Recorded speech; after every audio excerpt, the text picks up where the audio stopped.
السلام علیکم، بسم اللہ الرحمن الرحیم۔ قصص الانبیاء کے پہلے پارٹ میں ہم نے پڑھا آدم علیہ السلام کی تخلیق کے بارے میں، کہ اللہ نے کیسے آدم علیہ السلام کو بنایا، اس مٹی کے بارے میں جو لائی گئی تھی زمین سے،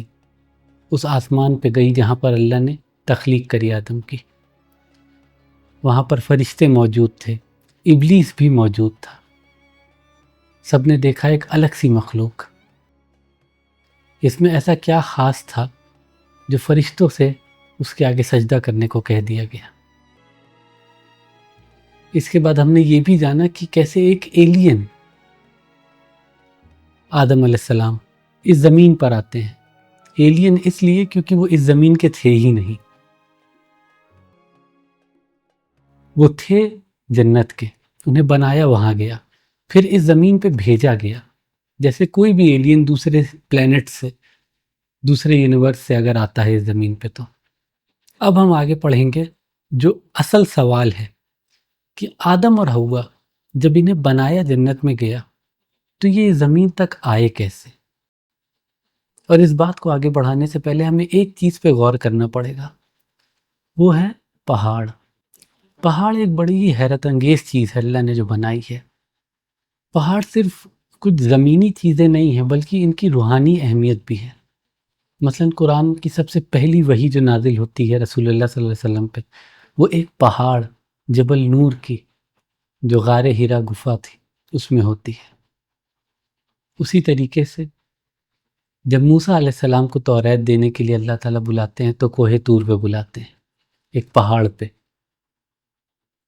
پھر جب بنی اسرائیل اللہ کی نافرمانی کرنے لگتے ہیں تو اللہ ایک پہاڑ ان کے اوپر اٹھا دیتا ہے جو کہ بادل کے جیسے ان کے ساتھ ہی ساتھ چلتا ہے، تاکہ ان کے دل میں ڈر آئے اللہ کا۔ اور اگر ہم اور پیچھے جاتے ہیں تو نوح علیہ السلام کے وقت پہ جب ان کی کشتی لہروں سے جوجھتے ہوئے نکل رہی تھی اور وہ باڑھ ختم ہونے لگی تو اللہ نے خود کہا قرآن میں کہ وہ ماؤنٹ جودی پہ جا کر کے رک گئی، ایک پہاڑ۔ یہ تمام قصے ایسے ہیں جو دکھاتے ہیں کہ پہاڑ کی اہمیت بہت ہی غضب کی ہے جو قرآن میں بیان کی گئی ہے۔ اور اس میں سب سے بہترین قصہ جو آتا ہے وہ ہے اصحاب کہف کا اور یاجوج ماجوج کا، کیونکہ یہ دونوں واقعات بھی کسی نہ کسی پہاڑ کی طرف اشارہ کرتے ہیں۔ اصحاب کہف ایک پہاڑ کی ایک گفا میں جا کر کے چھپ گئے تھے، انہوں نے وہاں ٹائم ٹریول کیا، 300 سال کا سفر سوتے سوتے بتا دیا انہوں نے، صرف جیسے کہ ایک رات ہو۔ دوسری طرف ذوالقرنین نے 2 پہاڑوں کے بیچ ایک وادی، ایک ویلی، جس کے ذریعے یاجوج ماجوج آ کر کے لوگوں کو پریشان کرتے تھے، ان دونوں پہاڑوں کے بیچ کا جو گیپ تھا اسے بند کر دیا۔ پہاڑ کا ذکر کئی جگہ آیا ہے قرآن میں، اور یہ ہمیں خود بتاتا ہے کہ اللہ نے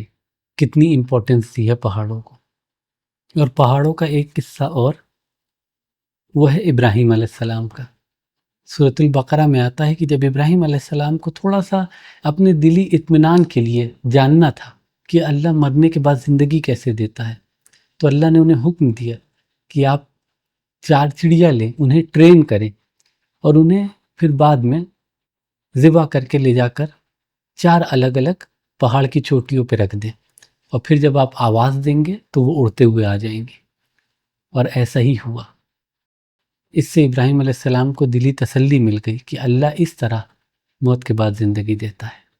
ہمیں قیامت کی نشانی میں بھی یہ چیز ملتی ہے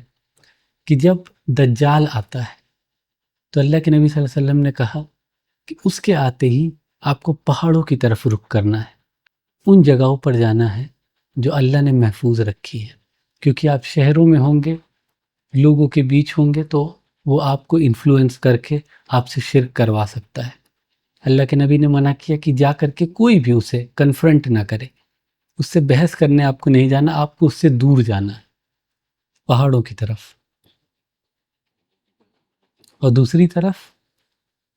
دجال کے ختم ہونے کے بعد جب عیسیٰ علیہ السلام اسے قتل کر دیں گے تو پھر آتے ہیں یاجوج ماجوج، اور اللہ نے قرآن میں خود کہا کہ وہ آئیں گے حذب ینسلون، ہر ایک اونچائی سے، بلندی سے، ہر ایک پہاڑ سے اترتے ہوئے۔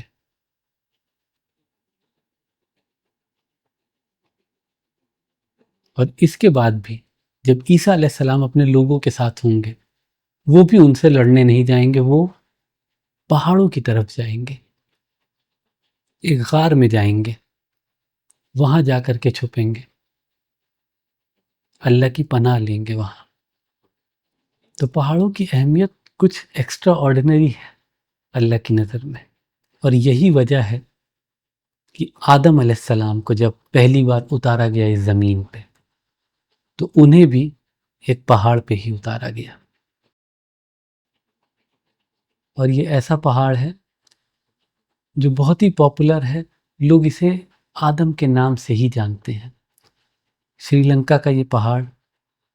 اس کا نام ہے ایڈمز پیک، آدم کی چوٹی، وہ چوٹی جہاں پر آدم اترے تھے،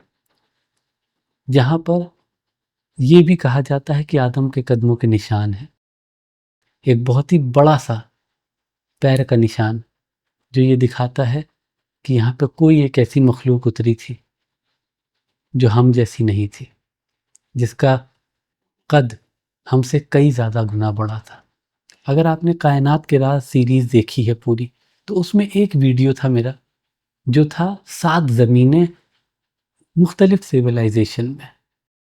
اس میں نے بتایا ہے کہ کیسے پرانے دوسرے سیولائزیشنز، ان کے پاس بھی یہ آئیڈیا موجود تھا، یہ کانسیپٹ تھا کہ 7 زمینیں ہیں الگ الگ جن پہ لوگ رہتے ہیں، جن کے بیچ سفر کیا جا سکتا ہے، اور ان میں سے ہی ایک ذکر میں نے کیا تھا ایزٹیکس کا، جس میں ذکر آتا ہے چیکوموسٹاک کا، ایک ایسی جگہ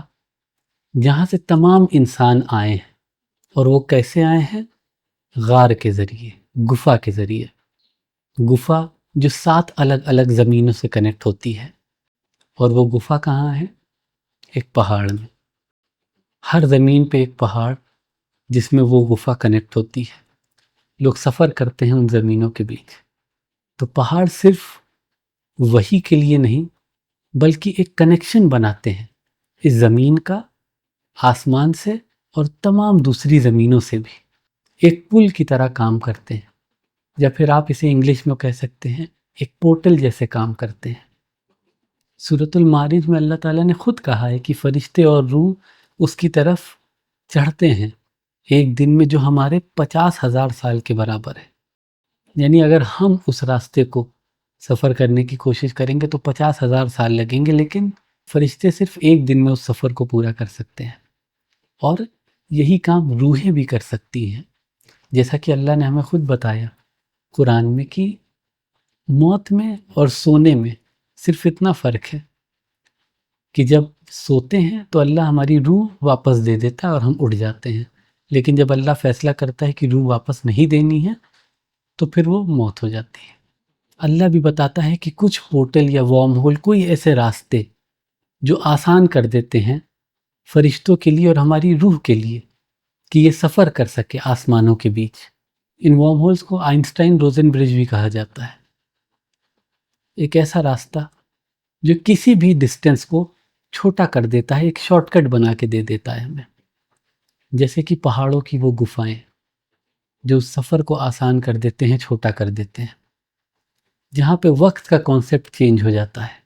اگر ہم تھیوری آف ریلیٹیوٹی کو پڑھیں تو ہمیں وقت کے بارے میں پتہ چلتا ہے کہ کس طرح سے وقت الگ الگ جگہ پہ الگ طریقے سے بیتتا ہے۔ اگر آپ لائٹ کی سپیڈ سے ٹریول کریں گے تو آپ کے لیے وقت ایسا ہوگا جیسے گزرا ہی نہیں ہے، لیکن جن لوگوں کو آپ پیچھے چھوڑ کر گئے ہیں ان کے لیے بہت صدیاں بیت چکی ہوں گی۔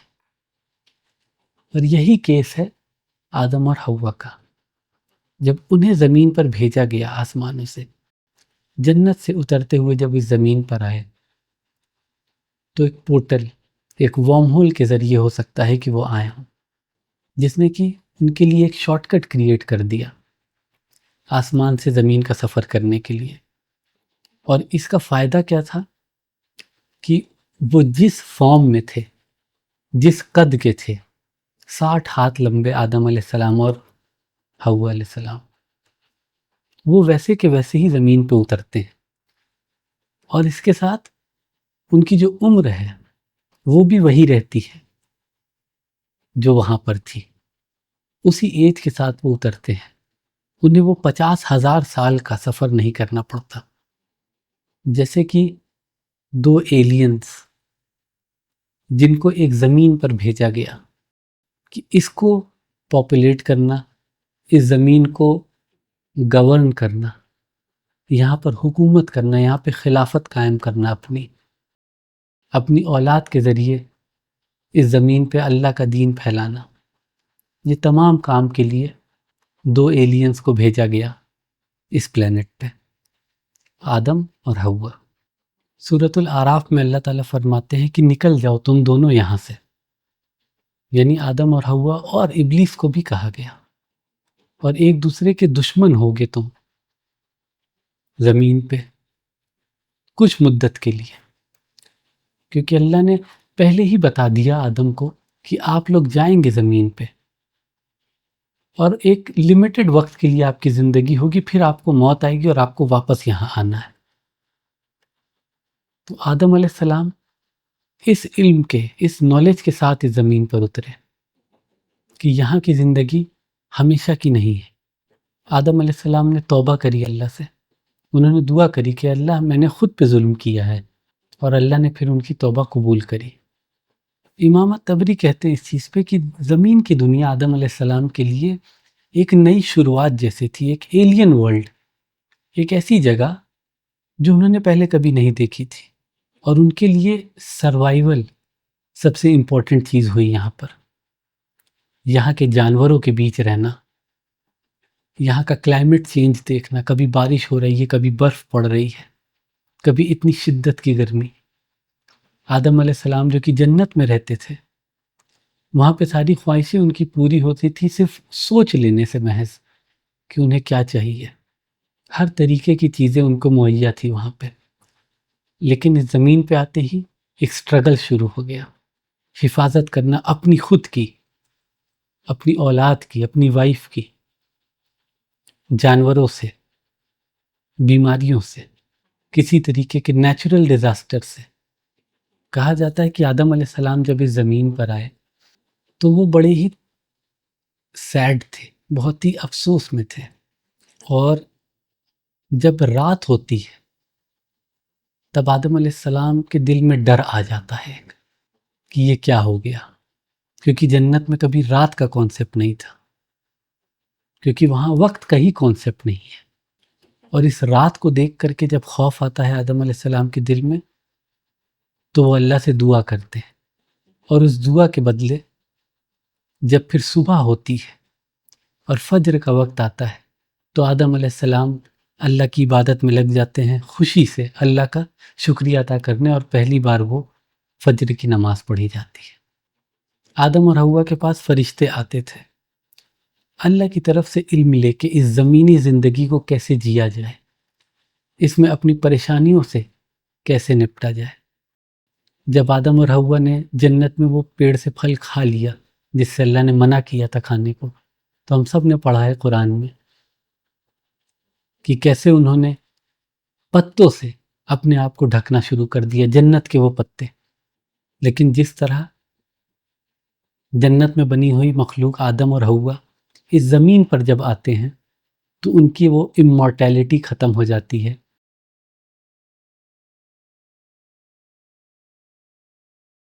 یعنی ہمیشہ ہمیشہ زندہ رہنے والی جو چیز ہے وہ ختم ہو جاتی ہے، اور یہاں آ کر کے ایک لمیٹڈ زندگی جینی پڑتی ہے کہ موت تک کا انتظار کرنا پڑتا ہے۔ اسی طریقے سے جنت کی دوسری چیزیں جو ہیں وہ جب آتی ہیں یہاں، ان کے ساتھ بھی ویسا ہی کچھ ہوتا ہے، جیسا کہ ہم دیکھتے ہیں حجر اسود کو، ایک ایسا پتھر جو لایا گیا اور کعبے میں لگایا گیا، جنت کا پتھر، اور لوگوں کے گناہوں کے ساتھ ساتھ وہ کالا پڑتا رہا، ایک ایسا پتھر جو کہ بالکل سفید موتی تھا۔ اسی طریقے سے جو پتے تھے جن سے انہوں نے اپنے آپ کو ڈھکا تھا،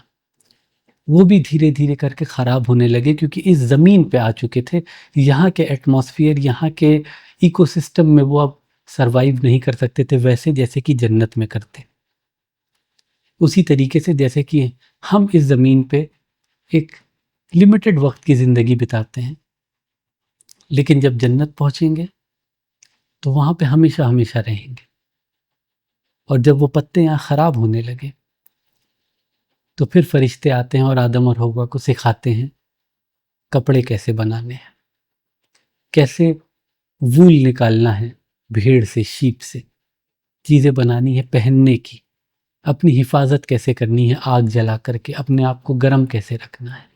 فرشتوں نے علم دیا آدم اور حوا کو ان تمام چیزوں کا جو سروائیول کے لیے ضروری تھا یہاں پر۔ اور اس کے بعد آتا ہے ابلیس خود، وہ علم لے کر کے جو انہیں جنت جانے سے روک دے، جو انہیں جہنم کی طرف لے جائے، وہ علم جس کا اس نے اللہ کو وعدہ کیا تھا کہ اس کے ذریعے میں گمراہ کروں گا آدم کی ہر اولاد کو۔ وہ علم تھا میوزک کا، وہ علم تھا اللہ کی تخلیق کو بدلنے کا، بیوٹیفیکیشن، میک اپ جیسی چیزوں سے اپنی خوبصورتی کو اور نکھارنے کا۔ سائنس کے مطابق یہ وقت 2.5 ملین ایئرس کا ہو سکتا ہے، یعنی آج سے 25 لاکھ سال پہلے کا، جس کو کہا جاتا ہے پلائسٹوسین ایپوک۔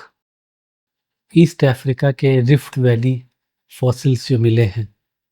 جیسے کہ ایتھیوپیا میں، وہ 2 لاکھ سال پہلے کی ہیومن ریمینز کو دکھاتے ہیں۔ آدم علیہ السلام کو پہلی بار جب شری لنکا میں اتارا گیا ایڈمز پیک پہ، تو وہاں سے وہ سفر کرتے ہوئے پہنچتے ہیں پیدل جدہ، جہاں پر اتارا گیا تھا حوا علیہ السلام کو۔ ان کے لیے ایک سزا اللہ کی نافرمانی کی یہ بھی تھی کہ جب انہیں جنت سے زمین پہ بھیجا گیا تو 2 بہت ہی دور کے مختلف حصوں پہ بھیجا گیا، الگ الگ، پھر انہیں ایک دوسرے کو ڈھونڈنا پڑا۔